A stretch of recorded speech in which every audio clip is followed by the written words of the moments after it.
शाहिद खट्टर साहब, सबसे पहले तो 31 जनवरी तक मुज़ाकरात की कट ऑफ डेडलाइन जो है वो रख दी गई है। अभी काफ़ी वक्त बाकी है, अभी तो दिसंबर मुकम्मल नहीं हुआ, पे जनवरी है और जनवरी की भी 31 यानी पूरा महीना है। और उधर हुकूमत ये कह रही है कि मुज़ाकरात से ज़्यादा तवक्को ना रखें, लेकिन फिर भी पीटीआई तवक्कुआत वाबस्ता किए हुए है। बिस्मिल्लाहिर्रहमानिर्रहीम। जी देखिए, वो तो जो खान साहब से मिल के आए हैं, हमारी जो मुज़ाकराती कमेटी है, वो आपको मुज़ाकरात के हवाले से बेहतर चीजें बता सकते हैं। लेकिन जी देखिए, इस बात को समझना होगा कि मुज़ाकरात हम चाह किस लिए रहे, मुज़ाकरात में जो हमारा एजेंडा है वो क्या है। तो हम अगर उसके ऊपर डिबेट रखेंगे तो जो हमारे कोर इश्यूज हैं तो वो पब्लिक को भी पता चलेगा और मीडिया के दोस्त उसके ऊपर भी डिस्कशन रखें। जी देखिए, बुनियादी तौर पे जो हमने जुडिशल कमीशन के कयाम का मुतालबा किया है, एक जो अभी रिसेंटली 26 का जो इंसिडेंट हुआ है और इसी तरह जो 9 मई के हवाले से जो हमारे तहफ़्फ़ुज़ात है, तो हम जुडिशल कमीशन इसीलिए चाह रहे हैं कि जी देखिए कि जिन हमारे अभी जो आर्मी एक्ट के तहत जिन लोगों को सजाई दी गई है, उन्हीं एफआईआर में ऐसे लोग शामिल हैं कि जिनको एक प्रेस कॉन्फ्रेंस के जरिए उन एफआईआर से निकाल दिया गया है, उन लोगों को सजाएं नहीं दी गई। लेकिन दूसरी तरफ उसी एफआईआर में मौजूद जो हमारे असीरीन है, जो हमारे कैदी है, उनको 7-7 10-10 साल की सजाएं मिल गई लेकिन है। लेकिन शाहिद तो खट्टर साहब, ये जुडिशल खासा कमीशन सिंबॉलिक तो है ना, बुनियादी मतलब 60 मजीद मुजरमान को सजाएं सुना के कुल तादाद अब 85 हो गई है, जो सुप्रीम कोर्ट ने कहा था उसके मुताबिक फैसले आ गए हैं। तो ये सजाएं सुनाना बिल्कुल एग्री सिंबॉलिक कर रहा हूँ, इसलिए है सर, सिंबॉलिक बिल्कुल इसलिए एग्री है, है, सजाएं सुनाना सिंबॉलिक इसलिए बिल्कुल है कि एक एग्री तरफ है। मुज़ाकरात हो रहे हैं, दूसरी तरफ टाइमिंग, इतनी इंपॉर्टेंट टाइमिंग पर ये सजाएं होना, माइंड बड़ा क्लियर है कि पीटीआई के लिए कोई ब्रीदिंग जी स्पेस देखिए, नहीं है। आप मैं आपको मैं चाहता हूं कि आप दूसरा रुख भी दिखाए अवाम के सामने कि देखिए, क्या इन एफआईआर में सिर्फ ये 85 लोग थे जिनको सजाएं सुनाई गई है या इसके अलावा भी कोई लोग थे? कि देखिए, आपका अगर आप जिना हाउस की एफआईआर की बात करें तो उसमें ऐसे लोग शामिल हैं जो इस एफआईआर में नामजद थे, प्रेस कॉन्फ्रेंस हुई, उन लोगों को उनकी जान बख्श कर दी गई है। तो अगर यही पैमाना है इंसाफ का, तो मैं जो जिनको 7-7 10-10 साल कैद की सजाई सुनाई गई है, तो उन लोगों का क्या देखिए, कसूर था? इंटरेस्टिंगली उन्होंने कौन मुतालबा तो सा? आपसे भी यही किया जा रहा है कि आप माफी मांगे, आप भी गैर मशरूत माफी मांगे, आपको भी माफी मिल सकती। आप जी माफी नहीं मांग रहे देखिए, ना। क्या अगर अगर अगर जुर्म जुर्म मैंने कोई जुर्म किया हो और मैं एक मीडिया या प्रेस कॉन्फ्रेंस कर दूं, तो उस माफी से मेरे तमाम गुनाह माफ हो जाएंगे। फिर तो जेलों में जिन्होंने 302 किया है, जो जो इस टाइम जेलों के अंदर है, जिन्होंने चोरी की है, किसी ने मोटरसाइकिल आपको चोरी की है, आपको किसी ने डीजीआईएसपीआर साइकिल की वो चोरी प्रेस की, कॉन्फ्रेंस तो याद प्रेस होगी कॉन्फ्रेंस जिसमें उन्होंने कर कहा दें, था ये फौज का मौके माफी मुकदमा हो नहीं है, जाएगी। ये अवामी पाकिस्तान का मुकदमा है, ये रियासत पाकिस्तान का मुकदमा कौन है, सा? और अवाम से आके माफी मांगे। 9 मई की बात हो रही है ना, और उस पर जो वीडियो एविडेंसेज हैं, इकबाली बयानात हैं, वो भी दिखाए जा रहे हैं लोगों के। जी देखिए, इसके अगर अगर इसकी हम यही चाहते हैं कि इसके फेयर ट्रायल्स हो, जुडिशल कमीशन बने, तमाम की तमाम चीजें आवाम के सामने आ गई है। अगर मैं मुलविस हुआ तो मुझे दे सजा, लेकिन अगर एक जुर्म मैंने भी किया है, दूसरे ने भी किया है, ये वाला माफ हो गया, इसको आप 10 साल की सजा सुना दे, तो ये जो है ये कानून के तकाजे इन चीजों को पूरे नहीं करते। आप तो जिन माफी लोगों मांग को दें, इन्होंने आप माफी मांग ले, आपका मामला भी हल हो सकता है ना सर। जी देखिए, अगर मैंने कुछ गलत नहीं किया तो मैं किस चीज की माफी मांगू? अगर मैंने कोई गलत किया हो, हम तो यही चाह रहे थे कि जी देखिए, 9 मई का हमें कितना बड़ा नुकसान उठाना पड़ा, बार शाहिद तबाह खट्टर हुए। साहब, अभी तो भी अगर हुकूमत अगर ये कह रही है कि आपको कुछ ज्यादा तवक्को नहीं रखनी चाहिए, उधर मिलिट्री कोर्ट से सजाएं पा रहे हैं आपके लोग, लेकिन फिर भी आप 31 जनवरी तक की डेडलाइन, कट ऑफ लाइन रख रहे हैं, और आपको ये लग रहा है कि आपके मुतालबात मंजूर हो जाएंगे, तो ये दीवाने का ख्वाब नहीं है।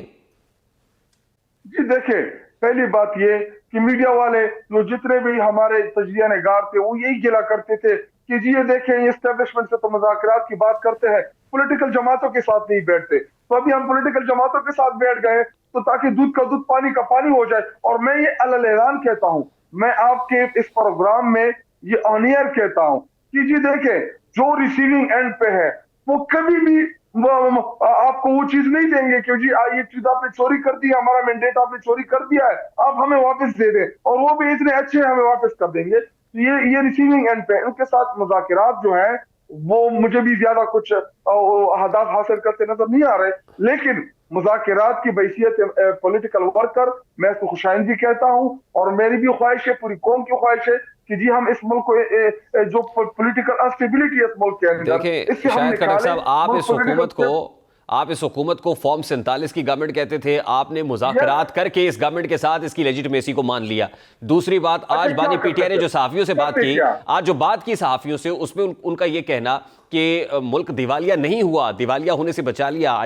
तो दूसरे अल्फाज में इस हुकूमत को क्रेडिट भी मिल रहा है खान साहब की इस स्टेटमेंट की सूरत। और फिर तीसरा आप ये कह रहे हैं कि रेमिटेंसेस देने से रोकेंगे, तो आप ये चाहते हैं कि इस हुकूमत को परफॉर्म करने से रोका जाए, यानी अगर दिवालिया से डिफॉल्ट होने से रोका गया है तो आप वहां से रेमिटेंसेस रोकने का कहें और सिविल लाफरमानी की तहरीक को इनिशिएट करें, ताकि इस हुकूमत, सिर्फ हुकूमत को नहीं बल्कि रियासत को नुकसान पहुंचाया जाए। जी देखिए, उसके बाद तो एक मुज़ाकरात का माहौल बन गया। तो उसके बाद क्योंकि सिविल नाफरमानी की जो कॉल थी, इमरान खान साहब ने उसको थोड़ा सा रिजर्व किया, वो हमारे प्लान का हिस्सा है। और ये तो एक फेज है रेमिटेंसेस रोकना। इसके अलावा भी सिविल नाफरमानी की जो चीजें हैं, जब खान साहब डायरेक्शन देंगे जेल से, पूरी कौम उसको फॉलो करेगी, पूरी पार्टी उसको फॉलो करेगी। नहीं, लेकिन आपके बारे में तासुर ये है ना कि आपका एजेंडा एंटी स्टेट एजेंडा है, एंटी एस्टैब्लिशमेंट एजेंडा है, जिसको पाकिस्तान तहरीक इंसाफ टो कर रही है। ये तासुर उभर रहा है ना?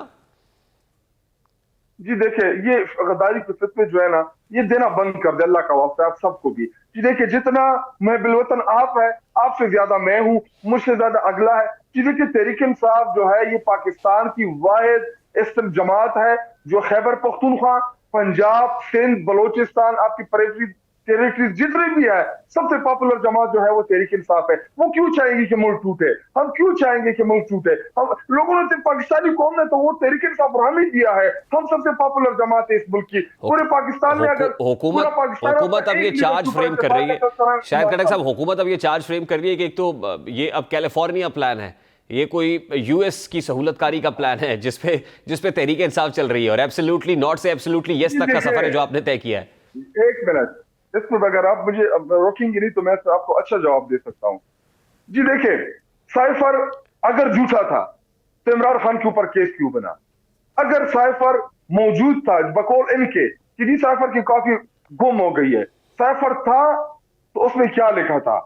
जब अगर साइफर नहीं था तो फिर इमरान खान को 8-9 महीने तक क्यों इन्होंने साइफर के केस में कि जी साइफर की कॉपी इन्होंने गुम कर दी है? जी देखिए, इस्लामाबाद हाई कोर्ट में सरकारी वकील जो एडवोकेट जनरल है, उसने स्टेटमेंट दी कि जी साइफर में जो लिखा था, जिसका जो मतन इमरान खान ने जलसे में बताया, बिल्कुल वही था।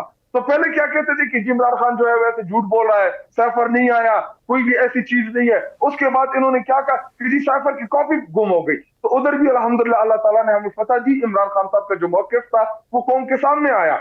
उसके बाद जी देखिए, इमरान खान साहब की बड़ी वादिया पॉलिसी है, हम पूरी दुनिया के साथ ताल्लुकात भी चाहते हैं, हम पूरी दुनिया के साथ अच्छे ताल्लुकात चाहते हैं, लेकिन बराबरी के ऊपर। हम गुलामी किसी की नहीं करेंगे, ना हम पराए लोगों के जंगों में इंटरफेयर करेंगे, ना पराए मामलात में हम इंटरफेयर करेंगे। हम अपने मुल्क के मफादात को देखेंगे कि मेरे मुल्क पाकिस्तान को किस चीज से फायदा है। लास्टली शायद खटक साहब, मुज़ाकरात भी हो रहे हैं, दोनों तरफ से लफ्जी गोलाबारी भी हो रही है, यानी मुज़ाकरात के बावजूद फायर फाइटिंग नहीं हो पा रही, तो फिर ऐसे मुज़ाकरात क्या कंक्लूसिव हो सकेंगे?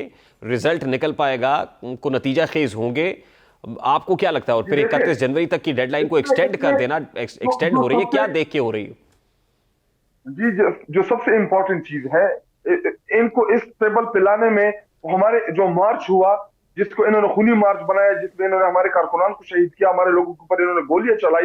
एक तो वो पब्लिक प्रेशर कि जिस तादाद में पब्लिक निकली, ये डर गए, क्योंकि इन्होंने कहा था कि अटक नहीं क्रॉस कर सकते, हमने क्रॉस किया। इन्होंने कहा डी चौक नहीं आ सकते, हम गए। इसकी बड़ी वजह ये क्योंकि हम बहुत बड़ी तादाद में निकले थे। Number first. नंबर सेकंड, वो इंटरनेशनल पॉलिटिक्स, इंटरनेशनल प्रेशर जो इस टाइम इन लोगों के ऊपर आ रहे हैं, जो इन्होंने ह्यूमन राइट्स की वायलेशन की, जो इन्होंने मैंडेट चोरी किया, जो इंटरनेशनल पूरी दुनिया ने पाकिस्तान को इलेक्शन को मॉनिटर किया, जो जुल्म बर्बरियत का जो माहौल रहा, तो इंटरनेशनल दुनिया तो देख रही थी इन चीजों की। तो उन चीजों का प्रेशर जो है अब इनको ऊपर आ रहा है। यानी आप एक्सपेक्ट कर रहे हैं इंटरनेशनल एस्टैब्लिशमेंट से ना? अब आपकी तवक्कुआत इंटरनेशनल एस्टैब्लिशमेंट से जुड़ी हुई? जी देखिए, इंटरनेशनल पॉलिटिक्स को अगर कोई भी इग्नोर करेगा तो वो तो फिर पॉलिटिक्स ही ना करे। जी देखिए, इंटरनेशनल पॉलिटिक्स का हमेशा से मुल्कों के अंदर रोल भी रहा है। तो सर फिर मान लेना कि अब अमेरिका से उम्मीदें वाबस्ता किए हुए हैं। जी देखिए, हमें उम्मीद तो सिर्फ एक अपने अल्लाह से है, दूसरी हमें तवक्को अपनी कौम से है। हाँ, अगर अमेरिका अपनी गलती सुधारने के लिए इमरान खान साहब की रिहाई में अपना किरदार अदा करेगी तो हम इसको वेलकम करेंगे, क्योंकि इमरान खान को कहते हैं हक में रखा और हुआ फिर है। वो इमरान खान मुदाखलत के नहीं ऊपर होगी, कई किफायात है जी। वो मुदाखलत नहीं होगी या वो हलाल मुदाखलत होगी। अगर अगर उस टाइम इन्होंने मुदाखलत में हमारा ठीक। साथ दिया होता कि जब हमने कहा कि जी आए खुदा के लिए स्टैंड ले, हमारे साथ खड़े हो जाए, पॉलिटिक्स बाद में करेंगे, सियासत बाद में करेंगे, लेकिन फिलहाल आप हमारे साथ स्टैंड ले, तो इन्होंने स्टैंड नहीं लिया। और हमें तो कोई देखे अमेरिका जो यार रिचर्ड की आप बात कर रहे हैं, वो अपने अपने से वो ट्वीट कर रहा है। इमरान खान साहब ने तो कोई उनसे वो नहीं बोला। ठीक है, शायद